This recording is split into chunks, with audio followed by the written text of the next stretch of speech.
मैं कांग्रेस के नेता माननीय खड़गे जी की बातों को यहां पर सुन रहा था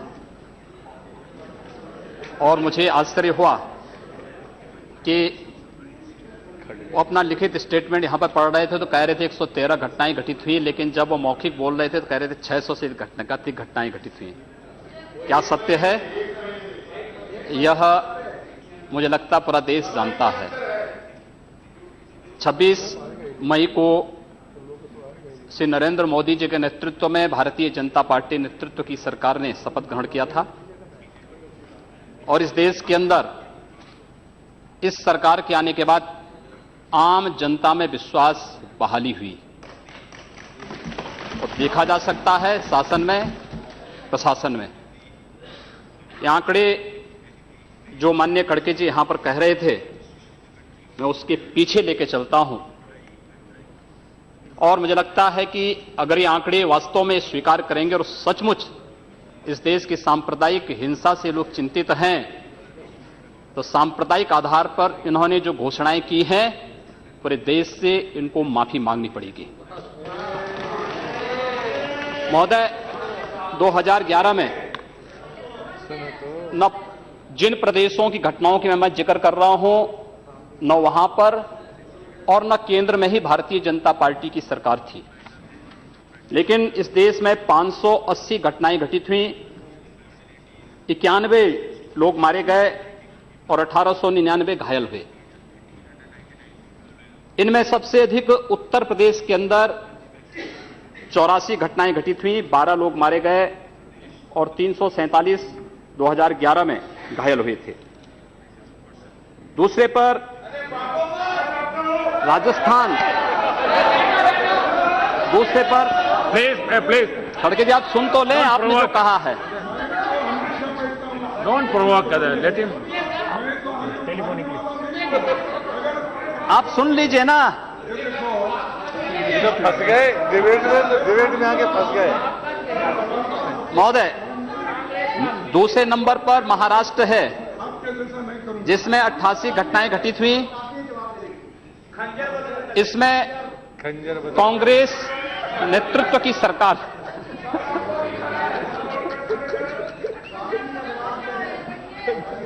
88 घटनाएं घटित हुई, 15 मारे गए। तीसरे पर कर्नाटक, ये भी कांग्रेस की सरकार यहां पर है, इसमें 70 घटनाएं घटित हुई और उसके बाद केरल में 30 घटनाएं घटित हुई। 2011 की बात कर रहा हूं। 2012 में 668 घटनाएं घटित हुई, 94 की मौतें हुई और 2117 घायल हुए। 2013 में केंद्र में कांग्रेस नेतृत्व की ही सरकार थी और 823 से अधिक सांप्रदायिक हिंसा की घटनाएं पूरे देश के अंदर घटित हुई। यद्यपि कानून व्यवस्था राज्य का विषय है और राज्य सरकार की जैसी मंशा होती है, वहां का राजनीतिक नेतृत्व जैसे होता है, वहां का प्रशासन उसी प्रकार की कार्रवाई करता है। मुझे लगता है ईमानदारी से इन लोगों ने विश्लेषण किया होता और अपनी केंद्र सरकार और अपने या अपने से जुड़े हुए अपने सहयोगी दलों के द्वारा जो संचालित सरकारें हैं, उन सरकारों के सांप्रदायिक एजेंडे पर ध्यान दिया होता। ये पोलराइजेशन आखिर हो क्यों रहा है? पोलराइजेशन के कारण क्या है? मुझे लगता है वह पोलराइजेशन के पीछे के कारणों को ईमानदारी से हम विश्लेषण करेंगे तो मुझे लगता है एक तरफ आप कहते हैं हम सेकुलर हैं और दूसरी तरफ एजेंडा जो लागू करते हैं उसको सांप्रदायिक रूप से कॉम्युनल आधार पर लागू करते हैं। इस देश में 12 लाख से अधिक साधु संत और पुजारी रहते हैं, लेकिन ये लोग इमामों के लिए वेतन की घोषणा करते हैं, एक पक्षीय कार्रवाई करते हैं। क्या एक सेकुलर एजेंडा है? दिल्ली की सरकार ने किया, पश्चिमी बंगाल की सरकार ने किया, महाराष्ट्र की सरकार ने किया। क्या यही सेकुलर एजेंडा है? सांप्रदायिक आधार पर ये लोग बांटते हैं समाज को। और महोदय, उसी प्रकार से इन लोगों ने उत्तर प्रदेश की बात करता हूं। वहां पर जो योजनाएं हैं उसमें 20% मुस्लिम आबादी के लिए आरक्षित कर दिया गया। कब्रिस्तान की बाउंड्री वाल के नाम पर गांव-गांव में विवाद खड़ा करके 300 करोड़ रुपया उसके लिए आवंटित किया जाता है। गांव-गांव में उसके माध्यम से विवाद खड़ा किया जाता है। सुप्रीम कोर्ट कहता है कि किसी भी सार्वजनिक संपत्ति पर, मंदिर के नाम पर, मस्जिद के नाम पर, किसी भी अन्य उपासना विधि के नाम पर, मदरसों के नाम पर या मजारों के नाम पर कब्जा न मत करने दो। लेकिन उत्तर प्रदेश में कब्रिस्तान की बाउंड्री वाल के नाम पर धड़ल्ले से एक काम चल रहा है, कोई रोक टोक नहीं, क्योंकि शासन की ये मंशा है, इसलिए प्रशासन उसमें बोलता नहीं। क्या सांप्रदायिक ध्रुवीकरण नहीं होगा? उसी प्रकार से उससे भी खतरनाक स्थिति, आतंकवादियों पर दायर मुकदमे वापस लिए जाते हैं। आतंकवादियों पर दायर मुकदमे वापस लिए जाते हैं। इस देश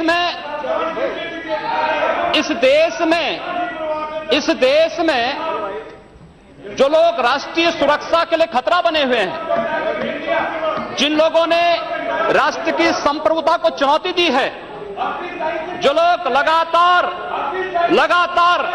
भारत की संप्रभुता को चुनौती दे रहे हैं और देश में हिंसा को बढ़ावा दे रहे हैं, उन लोगों पर दायर मुकदमे, चाहे वह राम जन्मभूमि पर आतंकी हमले का मामला हो या संकट मोचन मंदिर काशी में सीआरपीएफ कैंप रामपुर का मामला हो या गोरखपुर के सीरियल ब्लास्ट का मामला, रघुनाथ मंदिर, ये जितने भी मामले हैं, इन सभी मामलों में जिन आतंकवादियों के खिलाफ मुकदमे दर्ज हुए थे, उत्तर प्रदेश की सरकार ने वोट बैंक के लिए उन मुकदमों को वापस लेने का कुत्सित प्रयास किया। न्यायालय अगर बीच में नहीं होता तो संभवतः अब तक वे आतंकवादी बाहर छूट करके पुनः नरसंहार कर रहे होते, जिस प्रकार से उत्तर प्रदेश के अंदर और पूरे देश के अंदर हुआ है। और उसके बाद भी ये कहते हैं कि सांप्रदायिक हिंसा बनी रहे। महोदय, चर्चा का विषय होना चाहिए कि आखिर सांप्रदायिक कौन है? कौन है सांप्रदायिक? कौन सांप्रदायिक है? और मुझे लगता है इस पर चर्चा होना बहुत आवश्यक है। महोदय, जो हम लोगों ने जाना है, जो हम लोगों ने समझा है, इस सांप्रदायिक वह होता है जो कहता है कि मेरा इष्ट या मेरा देव या मेरा पैगंबर ही सर्वश्रेष्ठ है। उसके मानने वालों को तो जीवित रहने का अधिकार है, शेष को नहीं।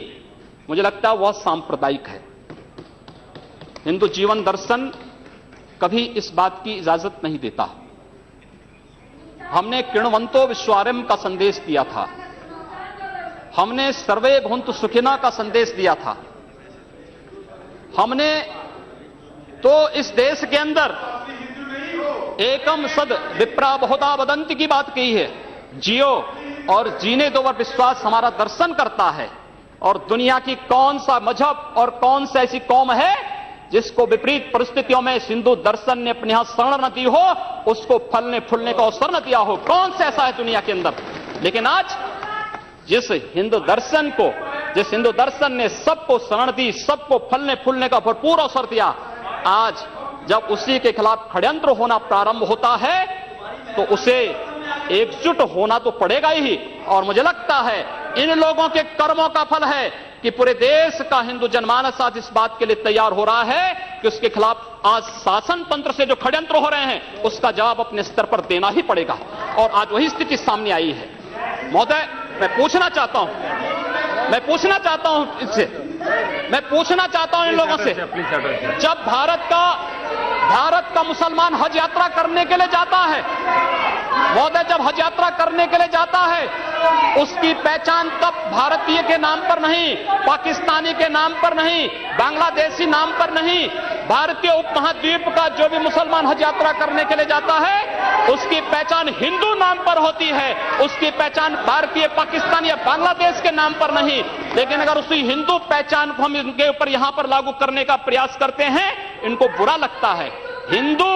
हिंदू सांप्रदायिकता नहीं, हिंदू राष्ट्रीयता का प्रतीक है। और भारत की राष्ट्रीयता का प्रतीक हिंदुत्व को बदनाम करोगे तो उसकी कीमत चुकानी पड़ेगी इन लोगों को। और इसलिए महोदय, मैं आप सबके आपके माध्यम से एक बार कहना चाहता हूं, महोदय, एक बार गुरुदेव रविंद्रनाथ टैगोर ने कहा था गुरुदेव रविंद्रनाथ टैगोर ने एक बात कही थी। उन्होंने कहा था अगर भारत को समझना है, अगर भारत को समझना है, बैठ जाइए आप, फालतू बात करते हैं महोदय। उन्होंने कहा, गुरुदेव रविंद्रनाथ टैगोर ने एक बात कही थी और उन्होंने कहा था कि अगर भारत को समझना है तो मैं भारतीय अस्मिता को पहचानना पड़ेगा, और भारतीय अस्मिता को पहचानना है तो स्वामी विवेकानंद के बारे में आप जान लीजिए। स्वामी विवेकानंद ने एक बात कही थी कि गर्व से कहो हम हिंदू हैं। स्वामी विवेकानंद ने एक बात कही थी कि गर्व से कहो हम हिंदू हैं। स्वामी विवेकानंद तो सांप्रदायिक नहीं थे, स्वामी विवेकानंद तो किसी पार्टी के नहीं थे।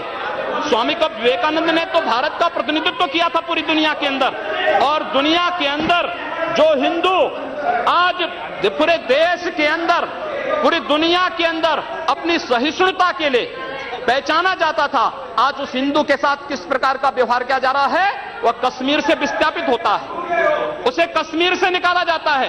एक भी बार इस सदन में चर्चा नहीं होती है, इन लोगों का मुंह नहीं खुलता जब कश्मीर से 3.5 लाख की संख्या में कश्मीरी पंडित निकाले जाते हैं, तब ये लोग नहीं बोलते। पिछले 2012 में असम के अंदर 3 महीनों तक बोडो जनजाति के लोगों को मारा जाता रहा, कोई नहीं बोला। महोदय, कोई नहीं बोला। जम्मू कश्मीर के बाद जम्मू कश्मीर के हिंदुओं के मारने पर कश्मीरी पंडितों को उनके घरों से बेदखल कर दिया गया, एक भी बार ये लोग बोले नहीं, इनको पीड़ा नहीं हुई। दुनिया के अंदर ये अपने आप में बिरला उदाहरण था जहां पर अपने ही देश में अपने ही जानने वाले लोग विस्थापित होकर के खाना बदोश की जिंदगी जी रहे हैं। उस शर्मनाक घटना की निंदा एक भी बार इन लोगों ने नहीं की। मुंबई के दंगों पर ये लोग मौन रहे। जमशेदपुर और भागलपुर के दंगे कांग्रेस के समय हुए थे, एक भी बार इन लोगों ने उस पर चिंता व्यक्त नहीं की।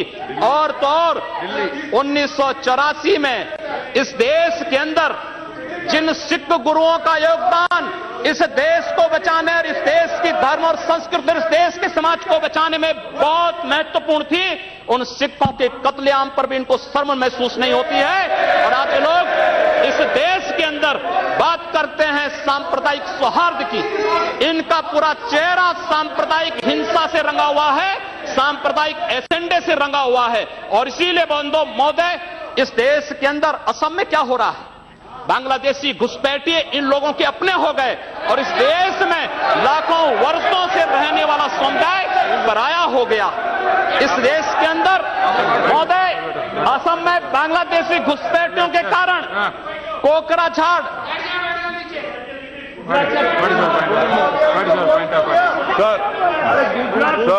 Which rule? What do you want to? Under Rule 376, sir, the honorable member, while giving statement in his speech, he mentioned about communal rights. I request you that 2011 he has given a figures. Those are wrong figures. No, he has completely forgotten 10 to 2013. No. My question was there, sir. You cannot give wrong figures. Gujarat was the highest number for the Madhya Pradesh. I have my question over here answer. I request you to check the record. Please. Sir, Please take it. और इसलिए महोदय, मैं आप सबके आपके माध्यम से एक बार कहना चाहता हूं, बैठ जाइए आप, फालतू बात करते हैं। Please. Say, no. Please. See, Anish, my leg. See, on my leg, please. See, the member is speaking and giving some figures. You are disputing that figures. No. In your speech you can say. There is no ruling. There is not out of. During your speech you can speak. You reply that. During your speech you can counter it. Not. When your time comes, you at that time can dispute it. You continue.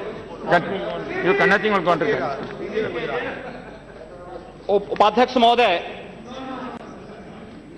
सच्चाई कड़वी होती है और कड़वी सच्चाई ये लोग स्वीकार करने को तैयार नहीं, क्योंकि ये लोग उस बीमारी से स्वयं त्रस्त हो चुके हैं जो बीमारी इन्होंने पूरे देश को दी है।